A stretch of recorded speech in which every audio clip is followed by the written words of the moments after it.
लियो जूते दो पैसे लो। এই ইডি সিবিআই মমতা ব্যানার্জির মধ্যে ওইরকম একটা সম্পর্ক জানা, মানে বোঝা যাচ্ছে না ইডি সিবিআই তদন্ত করতে এসেছে না কারোর বাবার বিয়ে খেতে এসেছে।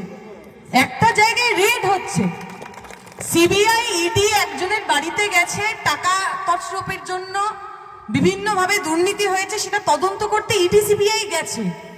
মমতা ব্যানার্জি একদম ভাসুর ঠাকুরের মতো, মানে শালির মতো আর কি, সে গেল যেরকম করে জুতো চুরি করে সেরকম করে ওই ফাইলটা চুরি করে নিয়ে চলে এলো, আর ইডি একদম ভাসুর ঠাকুরের মতো বসে রইলো, কোনো কথা বলতে পারলো না। হয়তো পরে বলেছে ফোন করে যে জুতে দো পয়সা লো, আমাকে টাকা দাও আর তার পরিবর্তে এই ফাইলটা নিয়ে যাও, হয়তো কথা হয়ে গেছে, আমরা সেসব জানি না।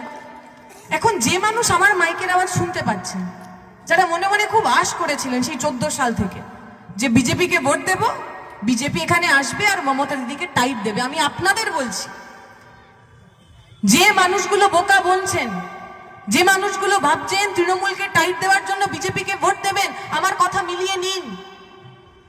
যে কটা ভোট আপনি বিজেপিকে দেবেন আগামী দিনে সেই সব কটা ভোট ওই তৃণমূলের কাছে বিক্রি হয়ে যাবে, একটাও আপনার পাশে এসে দাঁড়াবে না। যারা মনে মনে ভাবছেন তৃণমূলকে শায়েস্তা করতে হবে, যারা মনে মনে ভাবছেন তৃণমূলকে সঠিক জায়গা দেখাতে হবে, আপনাদের বলছি বিশ্বাস করুন, আমাদের 11 সালের পর থেকে প্রতিদিন আমরা 8টা করে নির্বাচন হেরেছি। 11 সালের পর প্রতিদিন আমাদের কমরেডরা লাল ঝান্ডা করার জন্য মার খেয়েছে, কিন্তু আমাদের কমরেডরা কারুর কাছে গিয়ে মাথা নোয়ায়নি। যদি তৃণমূলকে শায়েস্তা করতে হয় লাল ঝান্ডা শক্ত করে ধরুন, আমরা কথা দিচ্ছি 2026 সালে ওই ঝান্ডার সঙ্গে ডান্ডাটা আমরা আরো শক্ত করে বাঁধবো। তৃণমূলকে তৃণমূলের ভাষায় আমরা জবাব দেব। 26-এর পর আর যা যা ওরা করেছে, 11-র পর থেকে যে যে অন্যায় অত্যাচার করেছে ওদেরকে আমরা ফিরিয়ে দেব। ওই শালী ভাসুরের মতো কোনো সম্পর্ক আমাদের সঙ্গে তৃণমূল বিজেপির থাকবে না, এ কথা আমরা বলতে চাই, এ কথা আমরা বলতে চাই। আমি মালদা স্টেশনে আজকে যখন সকালবেলা নেমেছি, কলতান্দা বলছিল আরো একটু ভোরবেলা নেমেছে, ঘুম চোখে স্টেশন থেকে নেমে হঠাৎ করেই ঘাবড়ে গেছে, দেখছে নরেন্দ্র মোদী হাত জোড় করে দাঁড়িয়ে আছে। বুঝতে পারছি না কলতান্দা যে স্বপ্ন দেখছি না কি দেখছি রে বাবারে। পরে বোঝা গেল কিছুদিন আগে মালদাতে যে প্রধানমন্ত্রী শ্রী শ্রী নরেন্দ্র মোদী যে এসেছিলেন, তার নানা রকম ছবিতে পুরো জায়গা ভরিয়ে দিয়েছে। ভালো কথা, আমাদের ট্যাক্সের টাকা, সেই ট্যাক্সের টাকায় স্কুল হবে না, কলেজ হবে না, চাকরি হবে না, কারখানা হবে না, ওনার বড় বড় কাট আউট লাগবে, খুব ভালো কথা, খুব আনন্দের কথা হোক। আচ্ছা, মালদা এসে নরেন্দ্র মোদী কি কথা বললেন? মালদা এসে উনি বললেন যে মালদার আমকে নাকি সারা বিশ্বে বিখ্যাত করতে হবে, তাই বিজেপিকে ভোট দিন। আরে যবে তোর বিজেপি জন্মায়নি তার আগে থেকে মালদার আম সারা বিশ্ব জুড়ে ফেমাস আছে, তোকে নিয়ে ভাবতে হবে না। নরেন্দ্র মোদী মালদায় এসে বললেন, অমুক ঠাকুরের কথা বললেন, অমুক কালীর কথা বললেন, সবার কথা বললেন। আচ্ছা, এই মালদার বুকের সাধারণ মানুষ, জামিরদা বলছিলেন পরিযায়ী শ্রমিক হয়েছেন যারা, যারা কেউ কেরালায় কাজ করতে যায়, তামিলনাড়ুতে কাজ করতে যায়, কেউ গুজরাটে কাজ করতে যায়, বিহারে কাজ করতে যায়, হরিয়ানায় দিল্লিতে কাজ করতে যায়, আর প্রতিদিন যাদেরকে বাংলাদেশি বলে মারা হয়, খুন করা হয়, তাদের নিয়ে একটা কথা বললেন না কেন? ঠাকুর কিসের জন্য, মন্দির কিসের জন্য, মসজিদ কিসের জন্য? মানুষকে ভালো রাখার জন্য তো। যে মানুষ মন্দিরে মানত করেন, যে মানুষ উপোস করে ঠাকুরকে পুজো দেন, সেই মানুষ কি চান? হাত জোড় করে বলেন হে মা কালী আমার দেশটাকে হিন্দু রাষ্ট্র বানিয়ে দাও? বলেন না তো। বলেন আমার বাড়ির ছেলেটা মেয়েটা সে যেন একটু দুধে ভাতে থাকে, তার যেন যন্ত্রণা কষ্ট না হয়, চাকরি বাকরি যেন ভালো করে পায়।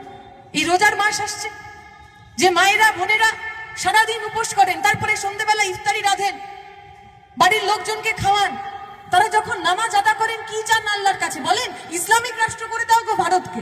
গাজায় হিংসান চান না তো? তারাও আল্লাহর কাছে এটুকুই বলেন, আমার ছেলেটা মেয়েটা যেন থাকে দুধে ভাতে, ওদের যেন কোথাও কষ্ট যন্ত্রণা না হয়। তাহলে এই ঠাকুর, ভগবান, আল্লাহ যে নামেই আপনি ডাকুন না কেন, মন্দির, মসজিদ, গির্জা, গুরুদুয়ারা যেরকম বাড়ি আপনি বানান না কেন, আসলে তো মানুষকে ভালো রাখার জন্য ধর্ম, মানুষকে সুখী রাখার জন্য ধর্ম। তাহলে এই বিজেপি তৃণমূল আপনার কাছে এসে ধর্মের নামে ভোট চাইবে। একজন বলবে আমি মন্দির করে দেবো, আমাকে ভোট দাও। একজন বলবে আমি মসজিদ করে দেবো, আমাকে ভোট দাও। আর মন্দির মসজিদে যাওয়া লোকগুলো যখন খুন হয়ে লাশ হয়ে বাড়িতে ফিরবে, তাদের হয়ে কেউ কথা বলবে না কেন? মমতা ব্যানার্জি বললেন যে পরিযায়ী শ্রমিকরা গেছেন, যারা রাজ্যের বাইরে কাজ করতে গেছেন, যারা খুন হয়েছেন, তাদের প্রত্যেককে 1 লাখ না 2 লাখ টাকা করে টাকা দেবেন আর একটা করে চাকরি দেবেন বলেছিলেন তো। আমরা বলছি ওই টাকা আপনার কাছে রাখুন, একটা চাকরি দিন, বাংলার মানুষকে বাংলায় কাজ করতে দিন, যাতে তাকে আর কখনো হরিয়ানা, কখনো উত্তরপ্রদেশ, কখনো বিহারে গিয়ে খুন না হতে হয়। এইটুকু করতে পারেন না আপনি? এত বড় বড় ডায়লগ কিছুদিন আগে আমাদের এক কমরেড ব্যাঙ্গালোরে থাকে, আব্দুল জব্বার তার নাম, মুর্শিদাবাদে বাড়ি, তিনি বলছিলেন তৃণমূলের বড় বড় নেতারা গিয়ে বলছেন না যে যেখানে যেখানে পরিযায়ী শ্রমিক আক্রান্ত হয়েছে তার ডেড বডি ফিরিয়ে আনা হয়েছে, তাদের বাড়ি যাচ্ছেন, টাকা দিচ্ছেন, ফটো তুলছেন, ভাষণবাজি করছেন। ওই ব্যাঙ্গালোর থেকে যে মানুষগুলো, যে পরিযায়ী শ্রমিকগুলোর মৃতদেহ ওই মুর্শিদাবাদ মালদা এসে পৌঁছেছে, তার টাকা রাজ্যের সরকার দেয়নি। এই লাল ঝান্ডার পার্টি, এই সিআইটিও তার গ্যাটের টাকা দিয়ে ওই মৃতদেহগুলোকে বাড়িতে পৌঁছেছে। আপনারা পক্ষ নিন, কাদের সঙ্গে থাকবেন?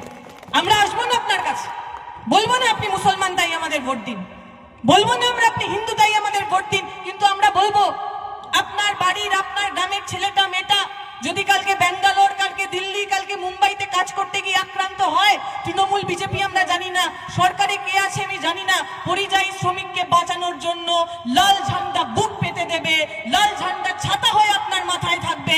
আপনি পক্ষ নিন, কাদের সঙ্গে থাকবে? ধর্মের নামে ভোট দেবেন, মন্দিরের নামে ভোট দেবেন, মসজিদের নামে ভোট দেবেন, নাকি বেঁচে থাকার অধিকারের জন্য ভোট দেবেন? তৃণমূল বিজেপি আমার আপনার কাছ থেকে আমাদের এই অধিকারগুলোকে কেড়ে নিতে চায়। মমতা ব্যানার্জি মসিহা হচ্ছে, মুসলমানদের মসিহা। প্রতি নির্বাচনের আগে ওনার এই মসিহা ভাবটা আর কি জেগে ওঠে। ওই যে রমজান মাস, পুরো মাসটা ডান্ডে পিণ্ডে গিলবে, মাংস খাবে, মাছ খাবে, আরো যা যাওয়ার প্রাণে চায় সব খাবে, আর তারপর ইফতারের সময় মাথায় সাদা কাপড় পরে ইনশাল্লাহ, সুবহানাল্লাহ, মাশাআল্লাহ কি বলে না, ও জানে না, কেউ জানে না, নাটক করতে চলে যাবে। জিজ্ঞেস করুন মমতা ব্যানার্জি, 11 সালের পর থেকে বাংলার মুসলমান সম্প্রদায়ের জন্য, পিছিয়ে পড়া সম্প্রদায়ের জন্য কি করেছেন আপনি? এই তো বেদিয়া সম্প্রদায়, এখানে শেরবাদিয়া। 1999 সালের আমি তথ্য দেখছিলাম, 1999 সালে এই পুরো সম্প্রদায়ের মধ্যে একটা মানুষ ডাক্তার ছিল না, একটা মানুষ ইঞ্জিনিয়ার ছিল না। স্কুলের শিক্ষকের সংখ্যা 0.2% পর্যন্ত ছিল। পড়াশোনার অবস্থা 10%, 12% ছেলে মেয়েদের কাছে পড়াশোনার সুযোগ ছিল। এই বামপন্থী সরকার, এই লাল ঝান্ডার সরকার ওই ওবিসি রিজার্ভেশনের মধ্যে দিয়ে এই পরিবারের ছেলে মেয়েদের মাথা উঁচু করে বাঁচার অধিকার দিয়েছে। আমরা বলেছি আপনি কোন ঘরে জন্মেছেন সেটা গুরুত্বপূর্ণ নয়, স্বপ্ন দেখার সাহস থাকবে আপনার।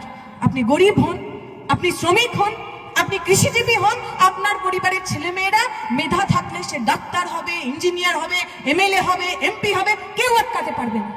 সেই স্বপ্ন দেখার সাহস, ওবিসি রিজার্ভেশন, সংরক্ষণ, সেই সবটা তৃণমূল কেড়ে নিল। আর ওরা মুসলমানদের মসিহা।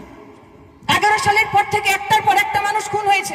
সৈফুদ্দিন মোল্লা দক্ষিণ 24 পরগনার ছাত্র নেতা ছিল, ওর পরিবারের প্রথম ছেলে যে কলেজে গেছে,